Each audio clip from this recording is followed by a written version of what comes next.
День Победы – великий праздник, и для нас он имеет особое значение, вызывая в каждом такие же особые чувства.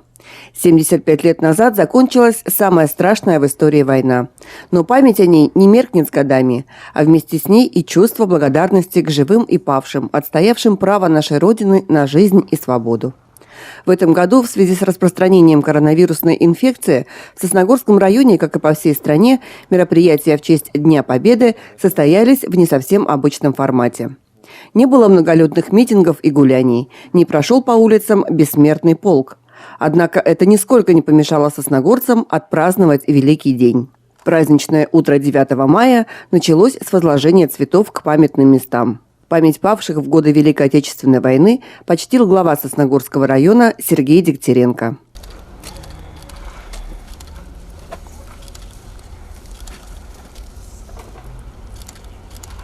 Цветы в дань уважения героям возложили также председатель Совета муниципального района Сосногорск Андрей Терентьев и глава городского поселения Сосногорск Юнир Бекчурин.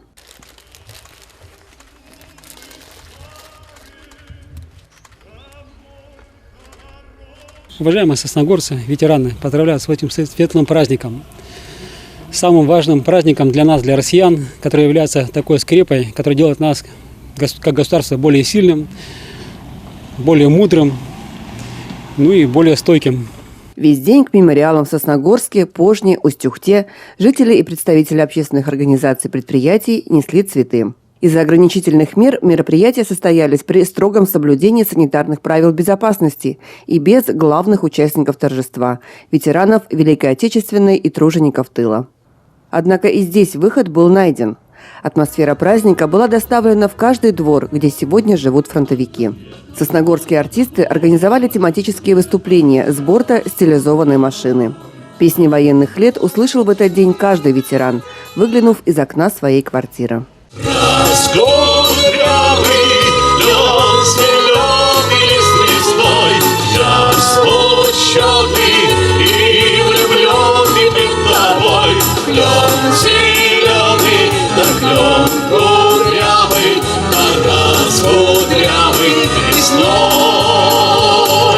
Сегодня в Сосногорске проживает 6 участников войны. Ольга Ильинична Гладкова, Владимир Федорович Масловский, Василий Семенович Мезенцев, Анастасия Федоровна Рассказова, Михаил Иванович Сырокваша, Леонид Иванович Тулубенский. В адрес каждого звучали слова благодарности за мирное небо. Сегодня главный праздник нашей страны. Мы отмечаем 75-й День Победы в Великой Отечественной войне. Сосногорск впервые встретил День Победы без массовых мероприятий. Но дух праздника присутствовал в каждом доме, в каждой семье. Сосногорцы записывали видеопоздравления и даже целые концерты, не выходя из дома. Украшали свои окна символами праздника, а вечером многие зажгли свечи, как символ общей памяти, которая живет в каждой семье, в каждом сердце и передается из поколения в поколение. История Сосногорска неразрывно связана с событиями Великой Отечественной войны. Именно сюда в 1941 году был эвакуирован из Майкопа цех по производству канальной сажи, родоначальник Сосногорского газоперерабатывающего завода. Тема войны занимает особое место в истории предприятия. И даже в нынешних непростых условиях заводчане нашли возможность отдать дань уважения тем, кто трудился на благо Родины, сражался за ее свободу в военные годы. Несмотря на сложную сложившуюся эпидемиологическую ситуацию, работники завода не смогли остаться в стороне в честь празднования Дня Великой Победы. Поэтому сегодня мы приехали в деревню Пожня к мемориалу возложить цветы и поздравить ветеранов с праздником Великой Победы. Совет молодых ученых и специалистов завода уже много лет шествует над Пожнинским мемориалом. Ежегодно молодые люди в канун праздника проводят здесь субботники, приводят в порядок элементы комплекса. А в Центральном сквере Победы, отдавая дань памяти тем, кто пал на полях сражений, и тем, кто ушел уже в мирное время, к подножию монумента возложил цветы директор предприятия Юрий Дегтев. Уважаемые сосногорцы, поздравляю сердечно всех с замечательным праздником нашей Победы. Желаю самого главного – это мирного неба над головой. Работники завода трепетно хранят память о тех, кто ценой неимоверных усилий поднимал предприятие в годы войны. кто трудился в непростые послевоенные годы и передает историю подрастающему поколению. Мой папа работает в «Газпром» переработке, и благодаря этому мне предложили поучаствовать в прекрасной акции в честь 75-летия Победы. Я очень рада, что смогу поблагодарить и поздравить ветеранов, ведь это в первую очередь их праздник.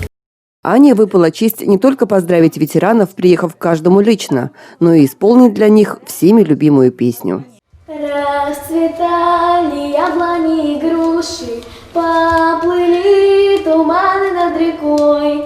Выходила на берег Катюша, на высокий берег, на крутой. Выходила на берег Катюша, на высокий берег, на крутой. Выходила, песню заводила про степного сизого орла, про того, которого любила, про того, чьи письма берегла. Подарочные наборы и цветы были вручены 13 ветеранам, участникам Трудового фронта и бывшим несовершеннолетним узникам концлагерей. В условиях ограничительных мер, связанных со сложной эпидемиологической ситуацией в стране, все мероприятия с участием работников Сосногорского ГПЗ были проведены в ограниченном составе и с соблюдением всех рекомендаций Роспотребнадзора. Елена Двожик, Влада Гришаева, Павел Дурников и Евгений Юрин. Вести Тимана, Сосногорск.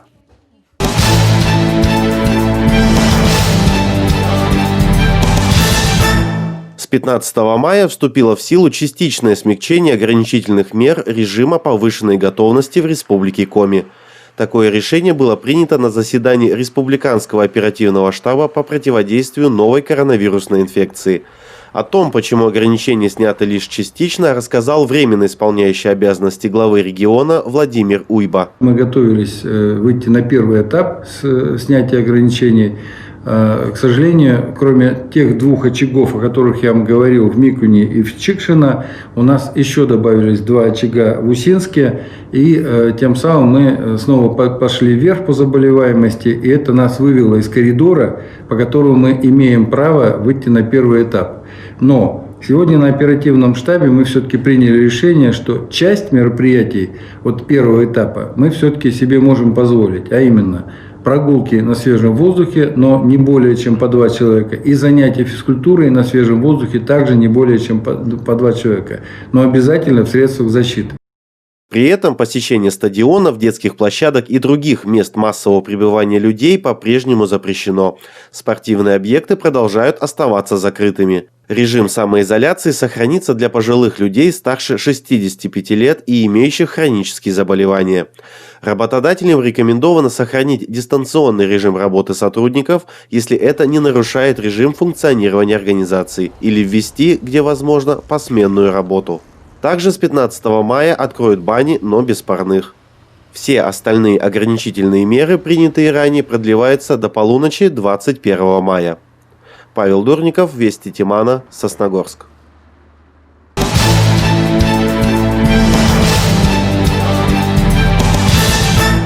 На этой неделе в Сосногорске возобновил движение общественный транспорт.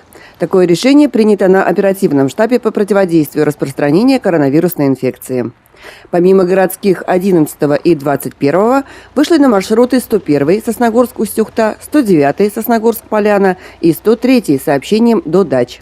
А с 15 мая по решению регионального штаба начал действовать и 208 Сосногорск-Ухта. Страна поэтапно начинает выходить из режима самоизоляции. Но говорить о победе над коронавирусом еще рано, отмечают специалисты. Пока автобусы работают по усеченному расписанию. Перевозчик взял на себя обязательства по дезинфекции салонов после каждого рейса. Городской транспорт – это место повышенной опасности.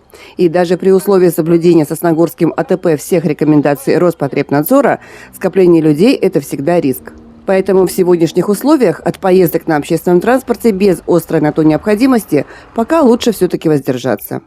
Если поездка неизбежна, то нужно помнить, что посадка пассажиров осуществляется только в масках и перчатках. Соблюдение этих требований муниципалитет взял на особый контроль. В Сосногорске уже проведены первые рейды. Как показал первый результат, жители в большей своей части предпочитают все-таки соблюдать санитарные нормы. В целом люди соблюдают, то есть одевают маски, перчатки. Ну, бывает, как говорится, отдельные несознательные личности, которые не одевают ни маску, но с ними проведены беседы. Они обещали, что в следующий раз они будут одевать перчатки и маски. Такие рейды будут проводиться регулярно. Прежде всего в целях профилактики нераспространения коронавирусной инфекции и предупреждения роста числа заболевших. Елена Двожик, Евгений Юрин, Вести Тимана, Сосногорск.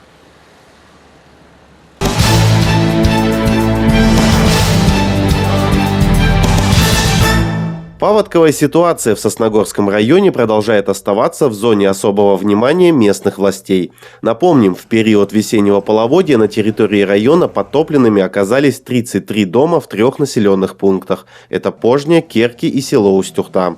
Так, максимальный подъем уровня реки в районе Устюхты был зафиксирован 9 мая. Он достиг отметки в 7,8 метра. Но уже через несколько дней вода пошла на спад. Как сообщает Управление по делам ГО и ЧС, по состоянию на 14 мая уровень воды снизился до отметки 6,1 метр. В ведомстве также отметили, что в период половодья оперативной группой КЧС была проведена подготовка к проведению эвакуационных мероприятий, а также созданы пункты временного размещения. С целью максимального снижения риска, угрожающего здоровью жителей этих населенных пунктов, а также снижению материального ущерба, были разобраны 2 подвесных моста. Проведены обследования водопропускных труб и линий электропередач, попадающие в зону возможного затопления. На сегодняшний день контроль над уровнем рек продолжает осуществляться на 2 гидрологических постах каждые 2 часа.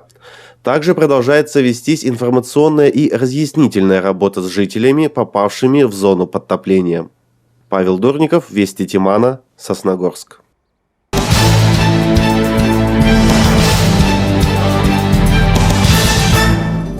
Укрепить иммунитет к любой инфекции поможет здоровый образ жизни. В течение мая сосногорцы могут принять участие в конкурсе «Я готов», который проводит Министерство спорта России. Основным условием участия является запись видеоролика, на котором зафиксировано выполнение 5 упражнений. Автор видео должен по 15 раз согнуть и разогнуть руки в упоре лежа на полу, а также поднять туловище из положения лежа на спине. Выполнить наклон вперед из положения стоя, 30 раз присесть и 30 секунд простоять в классической планке на локтях. Ролик необходимо разместить на личной странице ВКонтакте, указав в описании к нему хэштеги, которые вы видите на своих экранах, и 11-значный уникальный идентификационный номер участника комплекса ГТО. Видеоролик должен содержать в себе выполнение всех 5 видов упражнений и иметь общую продолжительность не более 4 минут. Также участник конкурса должен быть подписан на официальные аккаунты Министерства спорта Российской Федерации и комплекса ГТО в социальных сетях ВКонтакте и Инстаграм. Пандемия коронавирусной инфекции внесла коррективы и в образовательный процесс. Сроки проведения единого государственного экзамена в этом году будут перенесены с 8 июня на более поздний срок. Окончательные даты начала аттестационной кампании будут озвучены в ближайшее время. Формат проведения ЕГЭ в 11 классах будет скорректирован.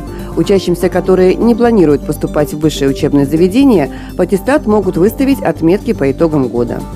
Для остальных выпускников обязательные предметы в рамках ЕГЭ по русскому языку и математике не планируются. Для учащихся 9 классов могут отменить обязательные экзамены по русскому языку и математике, а итоговые оценки будут выставляться на основании годовых. Одной из форм государственной поддержки граждан в период пандемии станут единовременные выплаты по 10 тысяч рублей на каждого ребенка от 3 до 16 лет. Оформить необходимые документы можно через сайт госуслуг с мая по 1 октября текущего года. Сами выплаты начнутся с 1 июня. Для получения единовременной выплаты необходимо предоставить документ, удостоверяющий личность родителя или опекуна, свидетельство о рождении ребенка или сведения из него, СНИЛС, а также реквизиты банковского счета. Заявление будет рассмотрено местным органом пенсионного фонда не более чем за 5 рабочих дней. Перечисление выплаты будет осуществляться максимум за 3 дня с даты принятия положительного решения.